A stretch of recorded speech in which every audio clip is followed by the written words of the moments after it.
Trindade Santa, eu preciso de ti. Trindade Santa, eu preciso de ti. Trindade Santa, eu preciso de ti. Sem ti nada sou, nada sou. É impressionante que quando cantamos Trindade Santa, não tem tanto apelo e força naquilo que rezamos, quando nós falarmos das pessoas, ou ó Pai Santo, Jesus Cristo, Espírito Santo. Eu tenho a impressão que nós estamos perdendo um pouco desse mistério trinitário de Deus. Tenho a percepção, e não por falta de catequese, também falta de conhecimento, mas falta dessa experiência trinitária da vida. O que é essa experiência trinitária?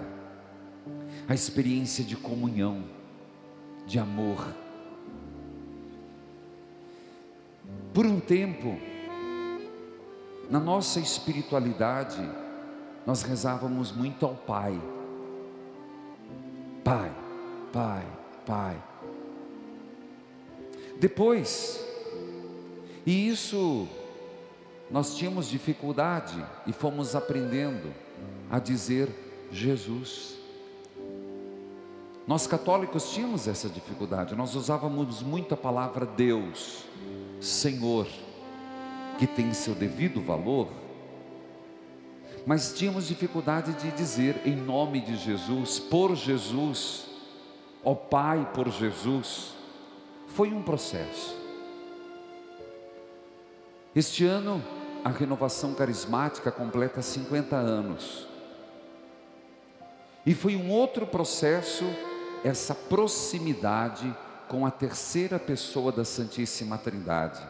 Não faz muito tempo que começamos a invocar o Espírito Santo e perceber que nós precisamos de novos e recentes e atuais Pentecostes. O nosso Deus é um Deus uno. Nós somos de uma religião monoteísta. Nós somos uma religião monoteísta, como o judaísmo, como o islamismo. Mas nós temos uma particularidade. Somos monoteístas porque cremos em um só Deus. Mas o nosso Deus são três pessoas, em igual divindade, como nos dirá o prefácio. O Pai, com o Filho, pelo Espírito Santo. A primeira leitura, e aqui vamos buscar essa experiência trinitária. Eu já apresento uma falha. Essa experiência trinitária está deficitária, porque nós queremos uma religião sem Deus, uma fé sem igreja. A partir do momento que eu creio em Deus e tudo que há acima da terra, opa, isso não é fé em Deus trinitário. Nós encontramos muitas pessoas, você tem fé? Tenho. Acredita em Deus? Acredito. Se acredita na igreja? Não. Você tem fé? Tenho. Você acredita em Jesus Cristo? Acredito em Deus. Cada vez mais cresce o número do quê? De uma experiência descomprometida com as pessoas da Santíssima Trindade. Eu repito, cada vez está menor a experiência de Deus nome de um programa que eu carrego há 11 anos. Uma experiência com Deus, de Deus, nas pessoas trinitárias de Deus. Então, quando uma pessoa diz, eu e Deus, a gente vive muito bem em casa, não preciso de igreja, tem um erro. Isso não é virtude, isso é defeito. Ah, mas eu vivo muito bem, eu tenho fé em meu Jesusinho, meu Jesusinho, peraí, não é eclesial? Mas eu tenho minha experiência com o meu Espírito Santo, não é teu. Nosso Pai, Jesus não ensinou, Pai meu, Pai nosso, experiência eclesial. Eu insisto isso, meus irmãos, porque é fácil nós nos enganarmos com uma religião que não nos leva à santificação. Parece que paira no ar um princípio de um Deus sem nome, de um Deus que não é pessoa, de um Deus que não é trindade, de um Deus que pouco se manifesta, um ser superior. Se você está nesse nível, lamento dizer, isso é uma patologia espiritual. Lamento em dizer, tem que refazer o processo de um reencontro com a Trindade. Por isso é tão importante a vida eclesial. Por isso é tão importante a vida de comunidade, com todos os nossos perengues, com todas as nossas mazelas. Aqui não tem ninguém santo, mas aqui é o caminho mais seguro para a santidade. Na igreja, na comunidade, na vida sacramental, na missa diária, é o melhor recurso para a experiência trinitária com Deus. Na primeira leitura do livro do Êxodo, Moisés sobe à noite no Monte Sinai. E tem muita gente que erra, porque Jesus tirou o povo do Egito. É verdade? Quem acha que é verdade? Levante a mão. Jesus tirou o povo do Egito. Não, filho, não. Quem tirou o povo do Egito? Jesus e o Espírito Santo, mas foi a pessoa do Pai. Foi o Deus Criador, o Pai. Por isso, no Antigo Testamento não aparece o nome Jesus. É a primeira pessoa da Santíssima Trindade que se manifesta mais claramente. Não que Jesus não existisse e não que o Espírito já não existisse, mas o Pai se manifesta a Moisés. E lá onde tinha recebido a tábua da lei, Moisés gritou, Senhor, e aqui eu diria, Pai, Pai. Eu tenho muito receio da palavra Senhor Deus, que parece maquiar as pessoas da Trindade. Pai, Deus misericordioso e clemente, paciente, rico de bondade e compaixão, Deus fiel. Se é verdade que gozamos de algum favor vosso, embora esse povo seja de cabeça dura, perdoa nossas culpas, nossos pecados. Vamos repetir isso, repita comigo. Senhor Deus, Pai Criador, se é verdade que gozamos do Teu favor, caminha conosco, Deus da criação, caminha conosco. Você compreende? Não um Deus sem nome, não um Deus uma força positiva, mas um Deus que caminha conosco. E de que forma? Perdoando.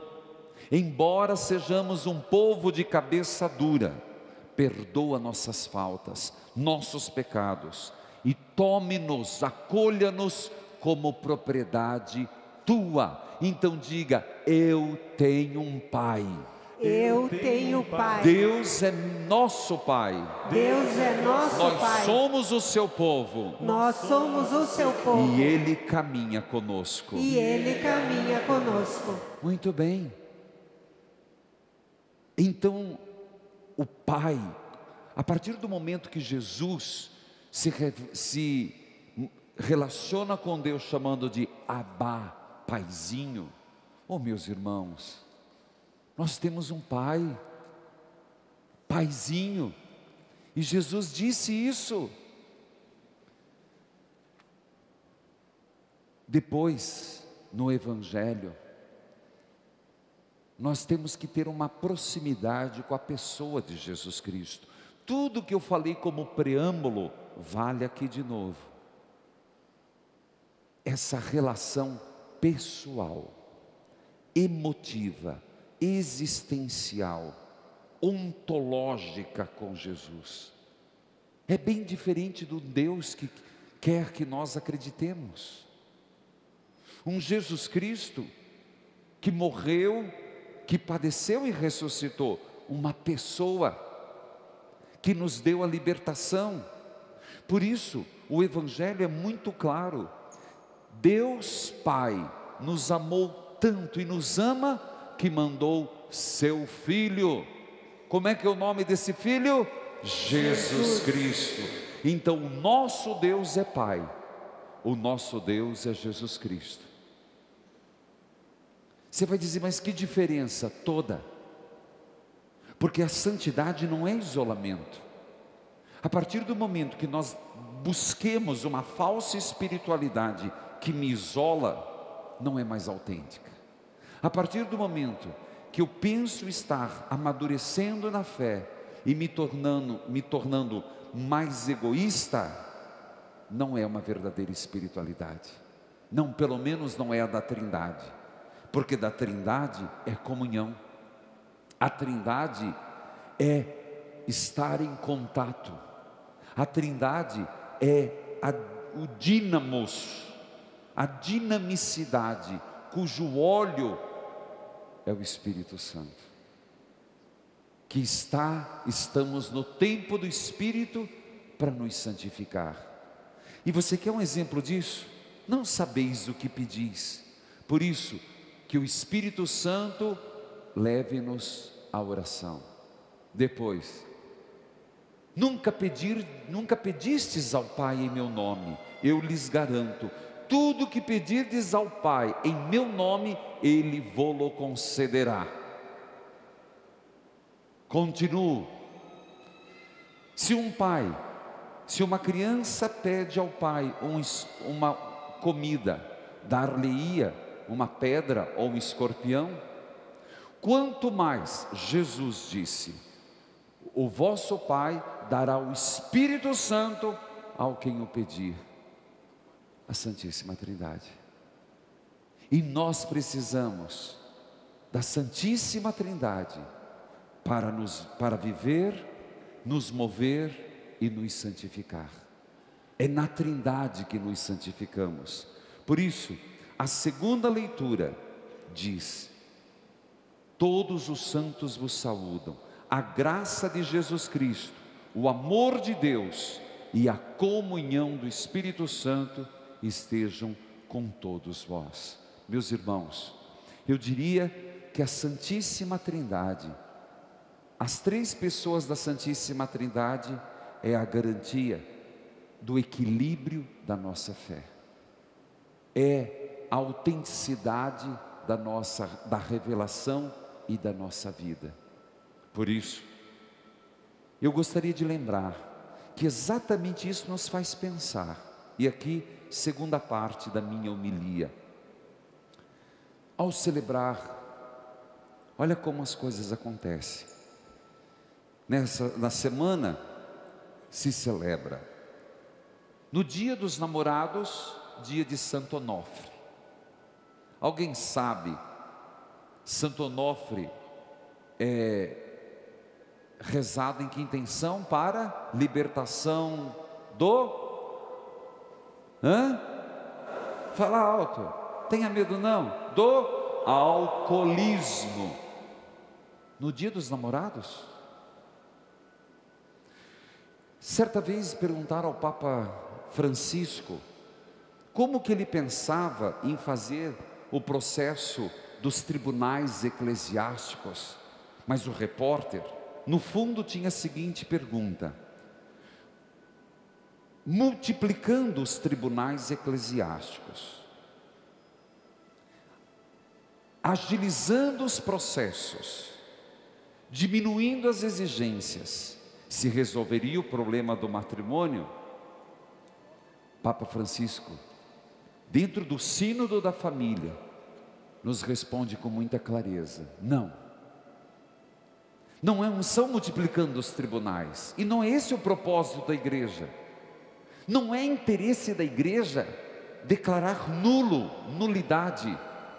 O interesse da igreja é exatamente fazer com que o que Deus uniu, o homem não separe. Então não é aumentando os tribunais, mas, meu Deus, então que façamos uma pastoral pré-matrimonial.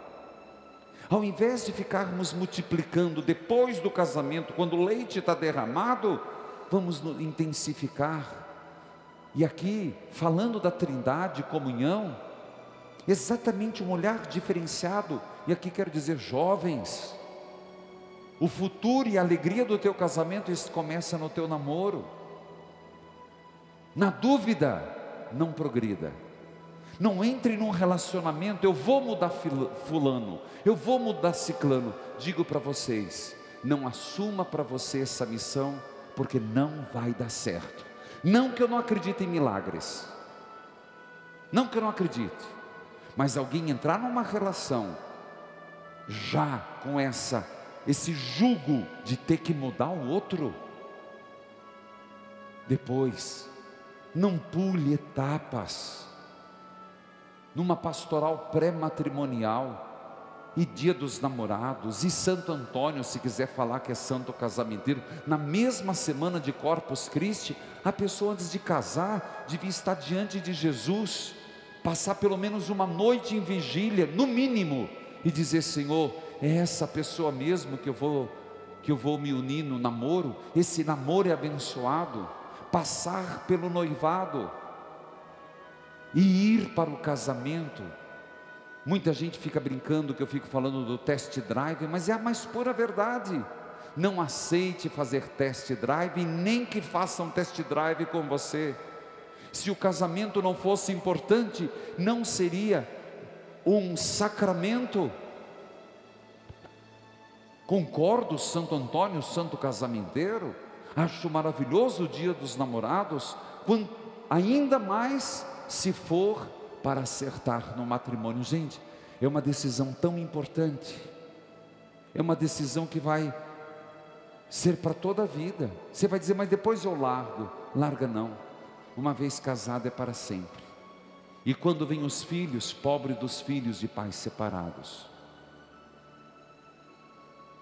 Queridos irmãos e irmãs, e pensando no Santíssimo Sacramento, não só no Corpus Christi, mas como nós pretendemos no santuário enfatizar as quintas-feiras eucarísticas, dobre seu joelho diante de Jesus eucarístico, faça seu discernimento diante de Jesus, se coloque diante de Jesus, que é presença real, e por isso que existe a festa de Corpus Christi, para que nós possamos pedir: Senhor, visite nossas ruas, visite nossas casas, visite a nossa vida, passe por nós e manda teu Espírito Santo para nos dar luz, para clarear nosso caminhar. Caminha conosco, Senhor.